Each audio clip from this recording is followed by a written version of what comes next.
Everyone, आप सभी का बहुत बहुत स्वागत है मेरे प्यारे बच्चे। राइट है ना। एक तरफ जिस प्रकार अमेरिका ने पाकिस्तान के साथ यानी पाकिस्तान का अमेरिका के साथ M120 को लेकर के जो डील चला है, राइट है ना, अब वो डील फाइनल हुआ है या ना हुआ है इसके लिए आधिकारिक तौर पे कोई बयान तो नहीं है, लेकिन भारत को परेशानी का सामना करना पड़ रहा है। जैसे कि आपको पता होगा MiG-21 को जो जिस प्रकार उन्होंने ध्वस्त किया था और हमारे जो कैप्टन अभिनंदन को जो पकड़ा था, उस टाइम उन्होंने उसी तरीके का मिसाइल का सहायता उन्होंने अपने ले लिया था। तो कहीं ना कहीं M120 का जो डील है वो उससे भी कई गुना ज़्यादा बेहतर है पाकिस्तान के लिए और हमारे लिए एक चिंता का विषय है।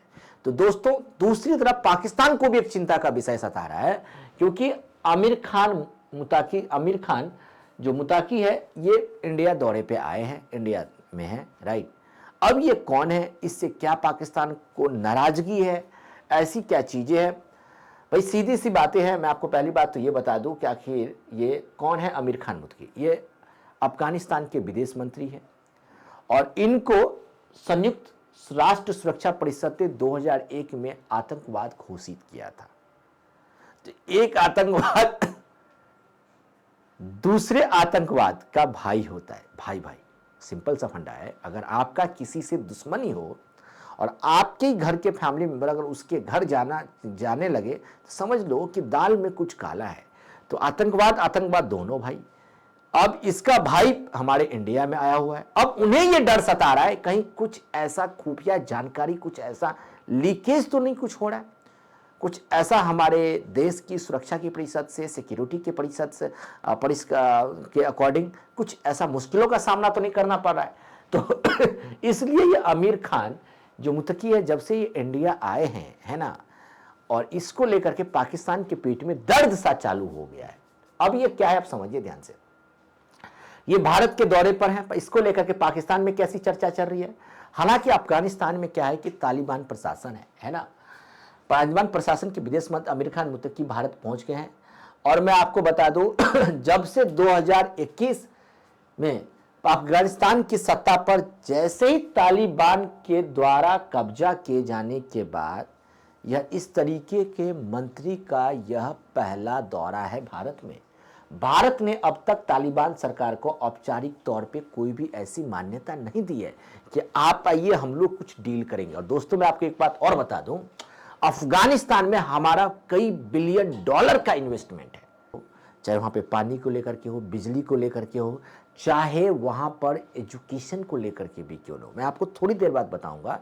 अगर आप यूपीएससी जैसे एग्जाम की तैयारी कर रहे हैं तो आपको पता होना चाहिए कि हमेशा इंडिया की नेबर कंट्री को लेकर के आपके मेंस में जीएस पेपर 2 में क्वेश्चंस तो आते ही आते हैं, राइट। तो इसको भी लेकर के आप अपने थॉट प्रोसेस को डेवलप कर सकते हो। तो शुक्रवार को भारतीय विदेश मंत्री की साप्ताहिक प्रेस कॉन्फ्रेंस में तालिबान सरकार ने मान्यता देने के बारे में सवाल पूछा गया, तो लेकिन प्रवक्ता रणधीर जायसवाल ने इस सवाल का कोई जवाब ही नहीं दिया, क्योंकि हमने औपचारिक तौर पे कुछ उसको इस तरीके का कोई न्योता ही नहीं दिया है। और संयुक्त राष्ट्र समेत कई देशों ने अफगानिस्तान में लड़कियों की शिक्षा पर लगाए गए प्रतिबंध का कड़ा विरोध किया है। अफगानिस्तान एक ऐसा देश है माय डियर फ्रेंड, वहां पे लड़कियों को पढ़ने के लिए कुछ भी सुविधाएं, लड़कियों को पढ़ाई नहीं दिया जाता। लड़कियां नहीं पढ़ेंगी, लड़के पढ़ेंगे। अरे तेरी ये कैसी सोच। एक तरफ हमारे इंडिया में बेटी बचाओ बेटी पढ़ाओ के ऊपर काम किया जा रहा है ना। हम उसमें कई हद तक सफल हुए, चाहे जल थल वायु तीनों किसी भी जगह देखो हमारी बेटियां परचम लहरा रही है। दूसरी तरफ वहां पे बेटी को पढ़ने के ऊपर नहीं, पढ़ाई नहीं दिया, पढ़ने ही नहीं दिया जा रहा है। कहीं अगर पढ़ ली तो पाकिस्तान की यूसुफ मलाला जाही का केस आपको याद है, कहीं ऐसा सिचुएशन तो नहीं हो जाएगा। तो ये छोटी सी मानसिकता, छोटी सी संकीर्ण सोच को लेकर के ये कहीं ना कहीं इन्हीं चीज़ों को लेकर के जो संयुक्त राष्ट्र सुरक्षा परिषद जो है ना, संयुक्त राष्ट्र जो है अफगानिस्तान में जो लड़कियों को पढ़ाई को लेकर के जो वहाँ पे प्रतिबंध किया गया है उसको लेकर कड़ा विरोध जताया है ना। ऐसे में ही इसी प्रकार को लेकर के जो आमिर खान मुतकी का जो भारत के जो दौरे हैं ये काफ़ी लोगों की नजरें टिकी हुई है। पड़ोसी पाकिस्तान में भी मुतकी के इस दौरे की चर्चा जोरों पर है। वहाँ के मीडिया में इसकी खबर काफ़ी सुर्खियों में है। कौन है आमिर खान मुतकी, मैंने इसके बारे में आपको बता दिया। अब देखो, मुतकी के भारत दौरे और यहाँ होने वाली मेहमानबाजी को लेकर लोग कई प्रकार के सवाल उठा रहे हैं। इन्हीं सवाल को लेकर के अफगानिस्तान के पत्रकार हबीब खान जो है उन्होंने ट्विटर पे लिखा है, पता क्या लिखा है मतलब एक्स पर लिखा है, डियर इंडिया तालिबान के अधिकारियों की मेहमानबाजी अफगान राष्ट्र के साथ एक धोखा है, अफगान राष्ट्र के साथ एक धोखा है। और उन लड़कियों के मुंह पर तमाचा है, उन लड़कियों के मुंह पर तमाचा है जिनके स्कूल जाने पर प्रतिबंध लगा दिया गया, और उस शासन की खुशामदी न हो जो आतंक और महिलाओं के उत्पीड़न से बना हो। अब सोच सकते हो तालिबान शासन को लेकर के वहां के पत्रकार भी किस तरीके से खफे में, किस तरीके से गुस्से में, किस तरीके से इनकी सोच अफगानिस्तान के भले के लिए। और ये हमारे इंडिया को एक मैसेज देना चाह रहे कहीं इस तरीके का कोई ऐसा सीन क्रिएट ना हो जाए, कुछ ऐसा ना हो जाए, राइट। क्योंकि ये वो ऐसे देश हैं जिन्होंने लड़कियों के मुंह पर तमाचा मारा है, तुम पढ़ नहीं सकती हो, अरे ढोको लो। खैर कोई बात नहीं, देखो यहाँ पर समझो उसकी सोच ही ऐसी है ना। तो खैर आमिर खान मुत्तकी के भारत दौरे पर पाकिस्तान में इस प्रकार की क्या चर्चा चल रही है भाई। संयुक्त राष्ट्र में ही पाकिस्तान के प्रतिनिधि असीम इफ्तिकार अहमद, पाकिस्तान के प्रतिनिधि कौन है, असीम इफ्तिकार अहमद ने 17 सितंबर 2025 को अफगानिस्तान पर हुई बैठक में क्या कहा था। अफगानिस्तान से फैल रहा आतंकवाद, सुनो, अफगानिस्तान से फैल रहा आतंकवाद पाकिस्तान की राष्ट्रीय सुरक्षा के लिए सबसे बड़ा खतरा बना हुआ है। और पाकिस्तान के ही रक्षा मंत्री ख्वाजा आसिफ ने कहा है कि अफगानिस्तान हमेशा भारत का साथ देता रहा है। क्या कहा, फिर से सुनो। पाकिस्तान के रक्षा मंत्री ख्वाजा आसिफ ने कहा है कि अफगानिस्तान हमेशा भारत का साथ देता रहा है। क्यों ने साथ दे भाई, अब सुनो ध्यान से। हमारे कई ऐसे भारतीय लोग हैं जो अफगानिस्तान में रह रहे हैं, है ना। बहुत सारे ऐसे रीजन्स हैं, हमारा वहाँ पे कई अरबों डॉलर का वहाँ पे हमारा इन्वेस्टमेंट है, राइट। आप देखेंगे भारत का नक्शा, भारत के पड़ोसी देश को एक बार आप ध्यान से देखें। आपके एग्जाम में जरूर आते हैं इस तरीके का क्वेश्चन, है ना। कौन कौन से ऐसे राज्य हैं, क्या है, इसको ट्रिक याद करने का बचपन में MBA, बचपन में MBA, बचपन मतलब बांग्लादेश, है ना, चाइना, बचपन प मतलब पाकिस्तान, नौ मतलब नेपाल, में म्यांमार, बचपन में MBA, B for Bangladesh, A for Afghanistan. आप देख सकते हैं भारत का छोटा सा हिस्सा अफगानिस्तान के साथ भी शेयर किया है, ठीक है, बॉर्डर। तो इसको आप थोड़ा सा ध्यान में रखें। भारत के लिए अफगानिस्तान का क्या क्या महत्व है। पहला महत्व है मध्य एशिया के लिए सेतु। अगर ये मध्य एशिया के लिए अगर इस सेतु का इस प्रकार का कुछ प्रॉब्लम, कुछ निर्माण हो जाता है तो हमारे संसाधन, हमारे बिजनेस के लिए बहुत अच्छे पर बेनिफिट होगा। इसके लिए जो चाहबार बंदरगाह के माध्यम से एक मार्ग प्रदान हमें कर सकता है, एक बेहतर रास्ता मिल सकता है, हमारे लिए एक नई दिशा का एक उद्गम हो सकता है। अफगानिस्तान की सीमा Pakistan, Iran, Turkmenistan, Uzbekistan, Tajikistan और चीन से लगती है। ये अफगानिस्तान की सीमा याद रखिएगा, क्योंकि अभी ये चर्चा में है, क्योंकि देखो पहली बार आया है तो ऐसा क्वेश्चन आपके एग्जाम में जरूर आ सकता है।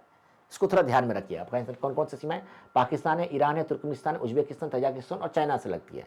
पाकिस्तान के प्रभाव का मुकाबला करना, पाकिस्तान के प्रभाव को मुकाबला करना, इससे हमारा रणनीतिक स्थिति को बढ़ावा दे सकता है। दक्षिण एशिया और मध्य एशिया में हमारे रिश्ते को मजबूत हो सकता है।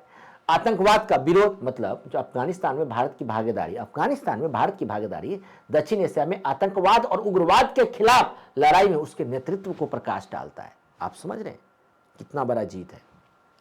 पारस्परिक लाभ की बात करें तो भारत ने ही अफगानिस्तान में विभिन्न परियोजनाओं, सड़कें, बांध, स्कूल, अस्पताल, संसद भवन आदि में $3 बिलियन अमेरिकी डॉलर से अधिक का निवेश किया। भारत ने अफगानिस्तान में निवेश किया है। तभी मैंने कहा था कि बहुत जरूरी है ना, जिससे अफगान लोगों के लिए बेहतर जीवन मिलने के साथ साथ भारतीयों तथा अफगानियों को पारस्परिक लाभ मिल सके। याद रखिएगा, सड़कें, बांध, स्कूल, अस्पताल था, संसद भवन है, $3 बिलियन से अधिक डॉलर। अब ये देखिए अफगानिस्तान का मैप है। अफगानिस्तान का मैप देखिए, तजाकिस्तान है, इधर इंडिया है, इधर आपका थोड़ा सा चाइना है, इधर पाकिस्तान है, इधर तुर्कमेनिस्तान है, इधर ईरान है ना, ये सारा का सारा, इधर तजाकिस्तान है ना, उधर एक और कंट्री है ना। तो ये है इस तरीके, इसको थोड़ा सा ध्यान, एग्जाम के पर्सपेक्टिव ज़्यादा इंपॉर्टेंट है। किसी भी एग्जाम की तैयारी कर रहे हैं, यहाँ से आने वाली संभावना जरूर है क्वेश्चन आने की। खैर इसको लेकर के UPSC 2022 में भी क्वेश्चन पूछा गया है। उपर्युक्त देशों में से कौन अफगानिस्तान के साथ सीमा साझा करते हैं, राइट है। निम्नलिखित देशों पर विचार कीजिए, Azerbaijan, Kyrgyzstan, Tajikistan, Turkmenistan, Uzbekistan. मैंने अभी आपको पढ़ा है, वीडियो को पॉज करके एक बार फिर से बैक में देखें। इसका आंसर मुझे आप कमेंट सेक्शन में जरूर मुझे बताइएगा, और आप अपनी राय मुझे जरूर बताइए, क्या इस टाइप की सीरीज इस चैनल पर क्या फॉलो करना चाहिए। मैंने पहली बार ये स्टार्ट किया, अगर है तो आप मुझे कमेंट सेक्शन में अपनी राय मुझे जरूर दें, और मुझे जरूर थोड़ा सा मोटिवेशन मिलेगा, एक सपोर्ट मिलेगा मेरे प्यारे बच्चे, है ना। बाकी लास्ट में अगर आप UPSC इस एग्जाम की तैयारी कर रहे हैं, UPSC के प्रीलिम्स में फर्स्ट स्टेज में CSAT बहुत इंपॉर्टेंट है ना। CSAT को हल्के मत लो, अदरवाइज एज और अटेम्प्ट ऐसे ही खत्म हो जाएगा। सारी की सारी जवानी धरी के धरी रह जाएगी। जवानी को अगर बचाना है, कम टाइम में अगर सिलेक्शन लेना है, सीरियस हो बहुत अच्छे तरीके से, पूरे इंडिया का बेस्ट कोर्स मैं अपने आप से कह रहा हूँ, पूरे इंडिया का बेस्ट कोर्स नहीं, बिल्कुल नहीं। आप यूट्यूब पे फीडबैक देखो, रिजल्ट देखो, जो ऑल इंडिया रैंक 2 हो, 16 हो, 36 हो, इसी बैच को करने के बाद ये बैच हमने सेम लॉन्च किया, फाउंडेशन बैच 3 ज्वाइन कर सकते हो, लाइव क्लास मिलेगी, रिकॉर्डेड भी क्लास मिलेगी, टिल वैलिडिटी तक आपको लाइव क्लास मिलेगी। कितना पढ़ना चाहते हो, math, reasoning, comprehension, DR, decision making, each and everything, complete CSAT, right. दूसरी तरफ बिहार एईटीओ का बैच है, इन्फॉर्मेशन दे रहा हूँ, है ना। आप मेंटरशिप बैच ज्वाइन कर सकते हो। मेंटरशिप बैच की पहली बार ये खासियत है कि आप दिल्ली में आकर के बैच को ज्वाइन करके आप 3 दिनों के लिए आप हमारे साथ रह सकते हो, ठीक है ना। 3 डेज में आप चीज़ों को बेहतर तरीके से समझ पाओगे, कैसे क्या करना है, क्या पढ़ना है, क्या नहीं पढ़ना है, कैसे छोड़ना है, कैसे रिवाइज करना है, कैसे मेमोरी रिटेंशन बनाए रखना है ना। तो बेहतर है कि 3 साल रहने से अच्छा है कि 3 दिन आकर के पढ़ो, चीज़ों को समझो और जाओ। फिर आपको डेली टारगेट मिलेगा, daily topic by daily topic discussion. मेरे साथ कई सिलेक्टेड ऑफिसर्स होते हैं। If you want to get any information, सारे इन्फॉर्मेशन डिस्क्रिप्शन में, फिर भी आप इस नंबर पर आप ले सकते हैं, ठीक है। एप्लीकेशन लिंक को डाउनलोड कर लें। अगर आप आज ले रहे हैं, ठीक है, करवा चौथ का दिन है, तो आपको 2000 रुपीज़ का डिस्काउंट मिलेगा for the all batches, right. Thank you so much, God bless you, take care, धन्यवाद।